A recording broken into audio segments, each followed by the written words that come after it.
enough taters, Uncle Jed? Don't hardly look at Jethro. Well, it ain't pretty near 2 dozen. Better fetch me the peelings. I got a feeling that's where most of the taters is.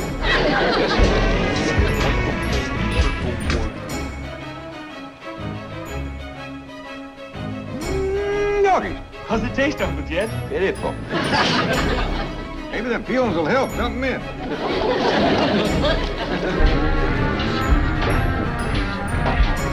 Doggone, it just don't seem right, us doing women's work, whilst Granny sits in front of that TV set all day. Ever since she found out there wasn't a washing machine, she ain't been more than 3 feet away from it. She's like a youngin' with a new toy. Like Ellie with a new critter.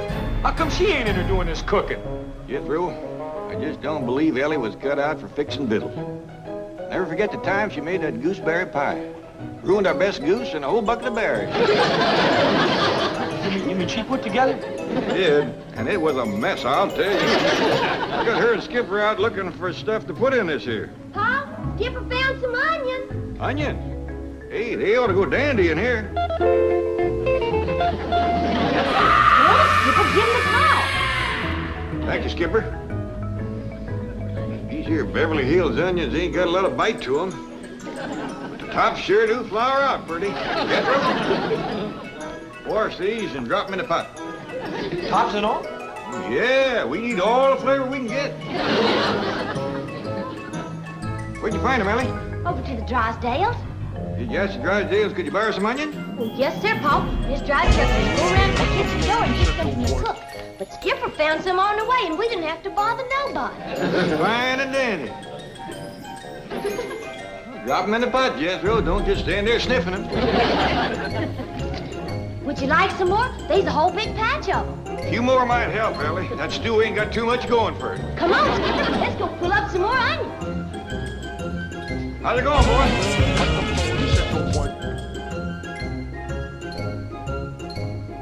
Better? Still pitiful. These onions ain't doing nothing. Got to get Granny. You ain't gonna pry her loose from that TV set now. This is the time her favorite is on. You mean that big strapping cowboy star? That's right. Marshal Quirt Manley, 2-gun tamer of the Wild West. Look out, Quirt! Them rustlers are sneaking up behind you, fixing to shoot you in the back. Look out! Ooh, they got you again.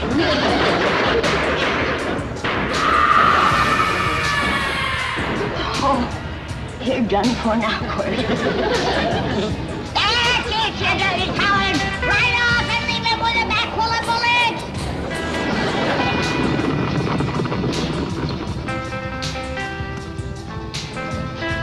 Attaboy, Quirt, after him! Get him! Catch him, Quirt! I can tell you where they's headed, Quirt. To town to hide in the saloon. Granny. It won't do you no good to hide in that saloon, you dirty yellow cowards. Quirt will find you. He'll get you. Granny, Shh! Yonder comes Quirt, riding like the wind. That's it. That's where they are. Go get them. It won't do you no good to hide in that saloon. I told Quirt where to look. Say your prayers, yellow bellies. I'm coming in. is he gonna tackle that whole saloon full of bad men all by himself? You betcha. Quirt Manley don't need no help. Even with 30 or 40 bullets in him, he's more than a match for him. He's lighting into it.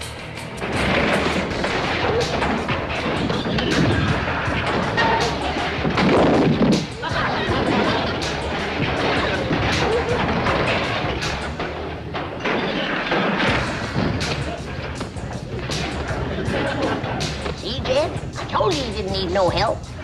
Look at them run, the yellow bellies. He's right smart of a man, all right.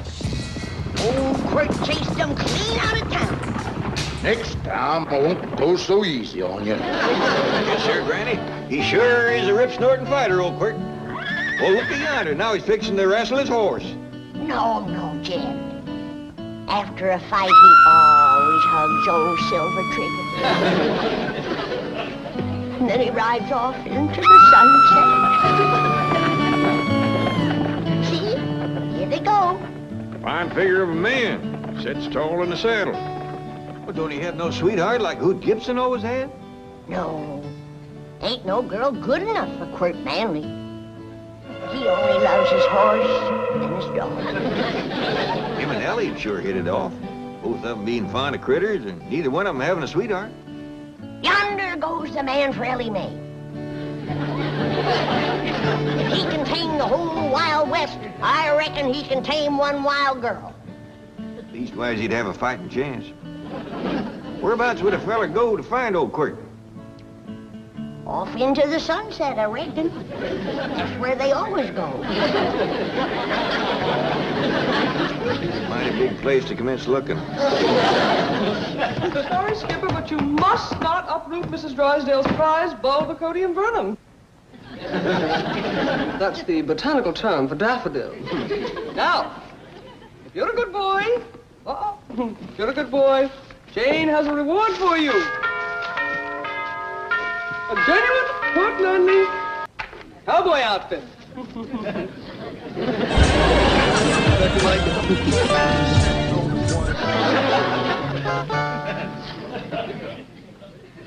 Oh, howdy, Miss Jane. Greetings, Jethro. And how is my strong, handsome, manly hero today? Well, you'll have to ask Granny. She's the one that watches him. Watches who? Quirt Manley. Oh, you thought I was referring to the television star. Oh, I know you're hungry, Skipper. So am I, but this stew ain't nearly ready yet. Stew? Jethro, what are you putting in there? Everything I can lay my hands on. Why, it ain't got no flavor at all. Oh, no, Jethro. Not tea. Oh, you poor dear boy. You need a woman to do this kind of work for you. That's a fact. You can say that again. There happens to be such a woman available. I know, but I don't stand much chance with her. Would you like her to take over right now and prepare you a delicious meal? I sure would. Then drop to your knees, my handsome one, and ask me the question that is in your heart. Please, will you go get Granny? Yes! My answer is Granny! Jethro, get up off that floor and stir the stew. Miss Jane, will you stay and have victuals with us, such as he is? Oh, well, yes, but what am I Skipper!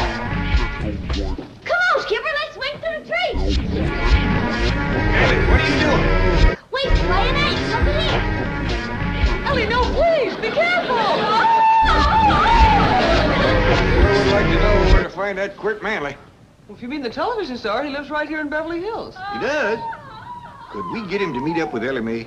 Well, I'm sure Mr. Drysdale could arrange it.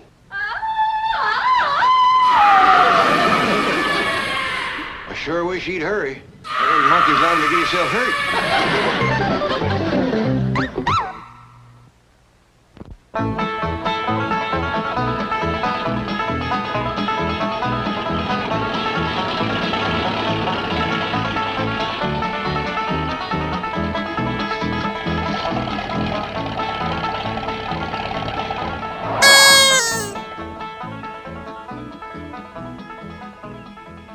I see you got some victuals. Well, yes, sir, Uncle Jed. Told the fella down at the store about Granny watching TV all day instead of cooking. So he sold me these TV victuals, all packaged up and ready to eat. Well, that's fine. Now, when Quirt Manley gets here, we got something else to offer him besides that pitiful stew. Is Quirt Manley coming here? That's right. Now, I want you to get the truck around back so when he rides up here, his horse won't shy at it. Yes, sir. And see your guns clean good. We'll ask him to give us some shooting lessons. But we know how to shoot. Not like that, rascal. Granny says he can drop 7, 8 rustlers with one shot. That ain't all. He's got a couple 6-shooters that shoot all day without reloading. Well, I can't wait to meet that rascal.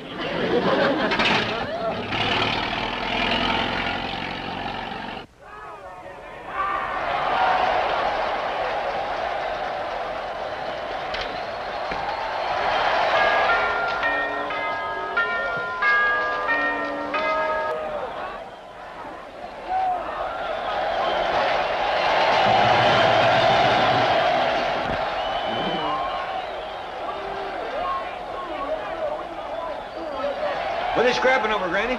A little leather pouch, no bigger than that. What's in it? I don't know, but there's 22 men tearing each other apart trying to get it. Mighty big crowd sitting there watching them. but not one of them has lifted a finger to stop that terrible fight. That little feller in the striped shirt seems to be trying. Him? He keeps blowing a whistle and hopping around. The minute he turns his back, they line up and go to scrapping again. Granny, Mr. Clampett, Court Manley just turned into your driveway. Court Manley! Yes, I knew Mr. Drysdale could arrange it. Court could whoop the whole bowl full of you. Come on, Granny. Miss Jane, you find Ellie Mae and get her into a dress.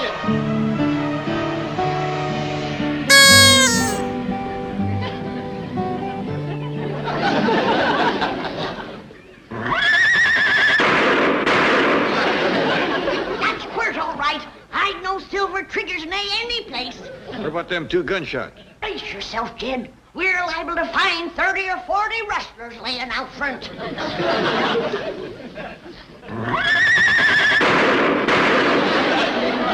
Don't shoot, Quirt.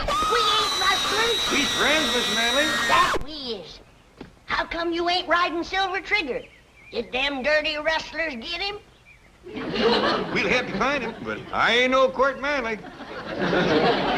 Kid, there's only one man like him. Why, he's the biggest, the bravest, the fightingest, the strongest, the hard-ridingest, and the straight-shootingest man alive. Are you people putting me on?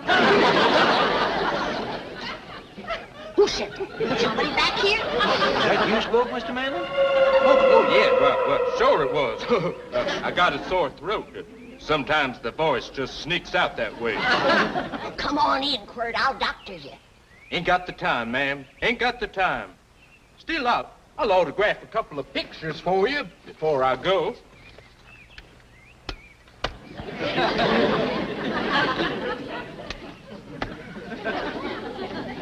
There you are. Well, so long now. I got to be driving off into the sunset. Wait a minute, what about Ellie Mae? Ellie Mae? Well, sure. There you are. Mr. Clampett, Ellie Mae is swinging through the trees with Skipper and refuses to come down. I'll go fetch her down if you can keep Mr. Manley from leaving. Please don't go, Quirt. Well, sorry, ma'am, but gotta hit the trail. Well, so long, y'all. Hold on there, Mr. Manley. My boss, Mr. Drysdale, has been speaking with your boss, the sponsor, and he wants you to stay here and meet Ellie Mae. Oh, well, in that case, I reckon I could spare a couple of moments. Bless you, Quirt. Oh, bless you, Quirt. Ellie Mae is the wildest young'un that ever come down from the hills. But if there's one man alive who can tame her, it's big Quirt Manley. Well, thank you, ma'am. Thank you. I wish I was 10 years younger. I tell you right now, I'd give that Ellie Mae a run for her money. I always was partial to tall men.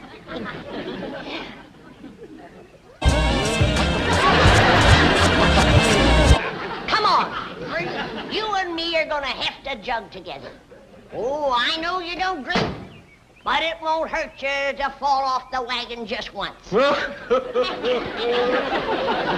Ellie Mae, I don't want no more arguments from you. You get up there backstairs and change into a dress. Well, why can't I wear cowboy clothes like Quirt Manley? Because a man like Manley wants a woman that's womanly now. Hey,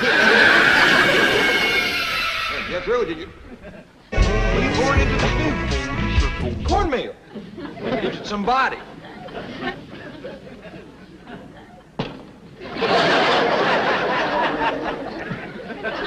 Now, you sit down and make yourself to home while I run upstairs and fetch Ellie Mae. If you want to see a real rip-snorting fight, turn on the TV.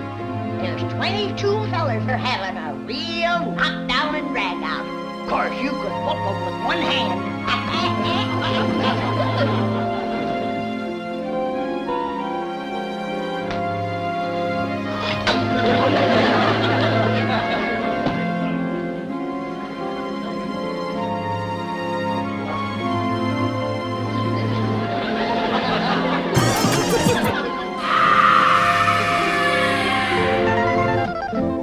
Lovely, Ellie Mae.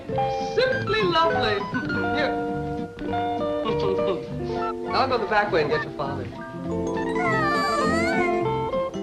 Yonder he sits. That's him, with the broad shoulders and back. Sits tall in the chair, don't he? Sure does, Granny. Wait till he stands up. Your heart will jump right into your mouth. Mr. Manley, this here is Ellie Mae. Howdy do. Let's make your acquaintance. Dad! The rustlers must have jumped first while we were out. Look! We gotta catch him, Granny. They done run off with the best part of it.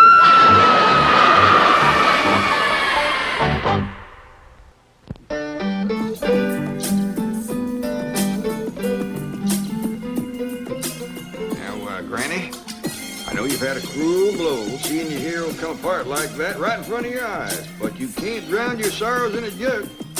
I don't take more than a thimbleful, and you know it. Fly off at me. By the way, where is your drinking thimble? Right here. Granny, how about we all take a nice ride in the truck? A little fresh air might do you some good after a thimbleful of that rheumatism medicine. I ain't had none of it yet. I don't want to lighten the jug. How come? 'Cause when I find that Quirt Manley, I'm gonna throw it at him.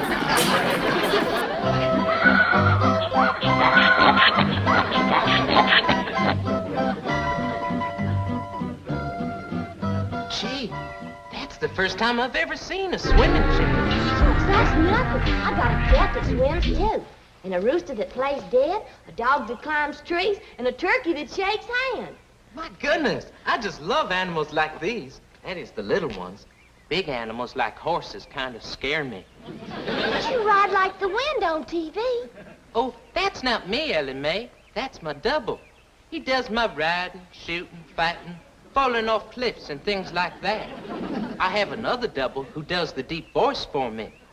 I call him my double-double. What do you do, Mr. Manley? Oh, please, Ellie Mae. Call me Henry. That's my real name, you see. I'm only on the show because my father's the sponsor. They just use me for close-ups. They say I have a sincere face. Got a nice face. I like it. Oh, thank you, Ellie Mae. I like your face, too. And now that I come to think of it, I like the rest of you. Did you notice that rhymed? Yeah. Well, that's what I really like to do. Make up poems for girls like you. Well, there goes another one right there. They just pop out of me at times. Would you like me to make up a poem about a raccoon? I sure would, and Elmer would, too. Very well. I like the raccoon because he is so filled with goodness and generosity. Well, look how he gives us his skin for use on our garments and other apparel. In addition, raccoons act natural and don't put on airs, as do skunks and old turnips. You're up, Granny. Someone here to see you. Well, I don't want to see him. Reminds me of Quirt Manley. Only he's a heap more of a man.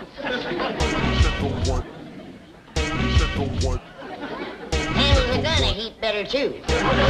He's the one that ought to be on TV.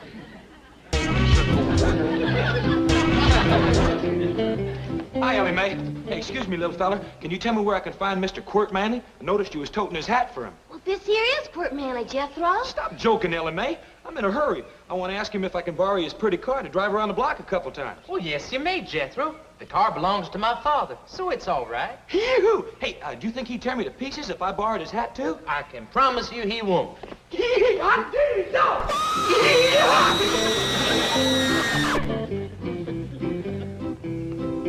Mr. Manley, could I have a word with you, please?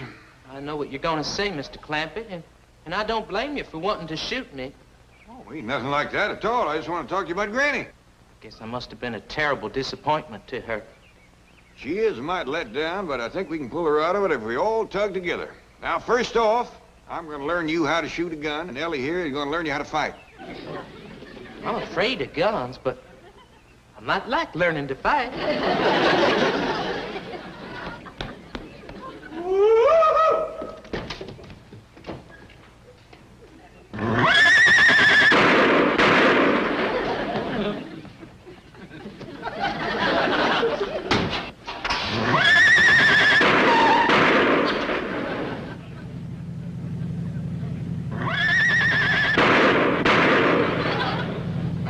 ought to jump in the car like that, especially with me going pretty near 30 miles an hour. I'd do anything to sit next to Court Manley. But my name ain't Quirt Manley. Don't think you can fool me. I've seen you on television. And I've dreamed of the day when I could get close enough to throw my arms around you and kiss you. My darling Court. But honest, ma'am, my name is... Your name is what? My name is Kurt Manley.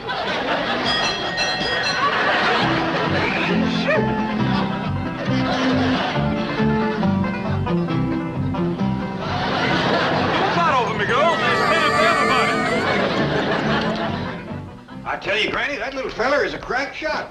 He can stand on our front porch and light a match clean out by the front gate with a 6-shooter. I don't believe it. Come on out, he'll show you. Jed tells me you're pretty good with them 6-shooters. Granny, he's a blue-tailed marvel. He's gonna whip out them guns and bam, bam, bam, light them 3 matches stuck in the ground down there this side of the wall. I believe it when I see it. All right. Where you going? Oh, I can't bear to watch him. He puts me plumb to shame. Well, come in shooting.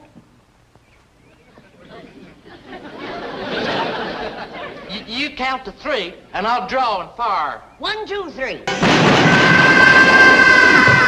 I gotta admit, that's pretty good. Why, you ain't even drawed your guns, you little faker, you! Granny, hold on! That little sawed-off faker out of here! But Ellie's right fond of him. You see, Granny, some heroes is fighters and some heroes is lovers. I reckon that little cowboy is a lover. Oh, gosh. I'm gonna get my shotgun and blast the inside out of that lying TV set. And if he ain't gone by then, he's next. Granny, wait.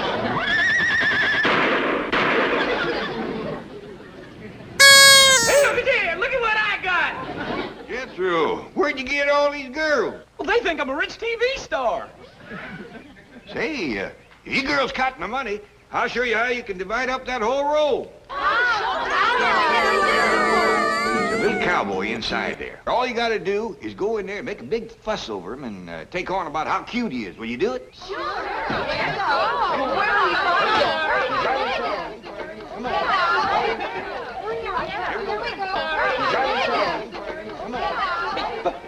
But Jeff, them girls was mine. You'll get him back, Jethro, as soon as they show Granny what a ladies' man little Quirt is. The house is swarming with girls. You see who they's all crazy about?